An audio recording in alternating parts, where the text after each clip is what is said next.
Hello guys, ఎలా ఉన్నారు? బాగున్నారా? సో 15 నిమిషాల్లో ఎంతో టేస్టీ అయిన ఆలూ కుర్మా చేసేసుకుందామా. టేస్ట్ అయితే చాలా బాగుంటుంది. చపాతీ అండ్ పూరి అండ్ రైస్లోకి చాలా బాగుంటుంది.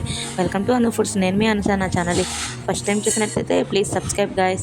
ముందుగా బంగాళదుంపలను ఉడకబెట్టి పక్కన పెట్టేసుకోవాలి. తర్వాత ఒక కడాయి తీసేసుకొని అందులో కొంచెం ఆయిల్ వేసుకొని కొంచెం జీలకర్ర, కొంచెం శనగపప్పు, కొంచెం మినపప్పు, కొంచెం ఆవాలు కూడా వేసేసుకొని తర్వాత అల్లం వెల్లుల్లి కచ్చాపిచ్చాగా దంచి అందులో వేసేసుకొని ఉల్లిపాయలు ఇలా సన్నంగా కట్ చేసి ఒక 4-5 పచ్చిమిరపకాయలు కూడా వేసి దోరగా వేయించేసుకోవాలి.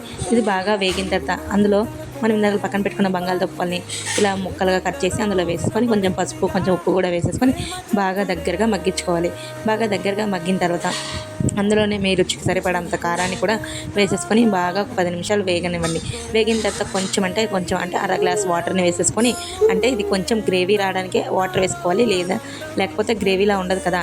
సో తర్వాత ఇలా కొంచెం గ్రేవీ ఉన్నప్పుడు ఆపేసుకుంటే చాలా బాగుంటుంది. నేనైతే నిమ్మకాయ పులిహోరతో ట్రై చేశాను. కింద లింక్ ఉంటుంది, ఒకసారి చూడండి.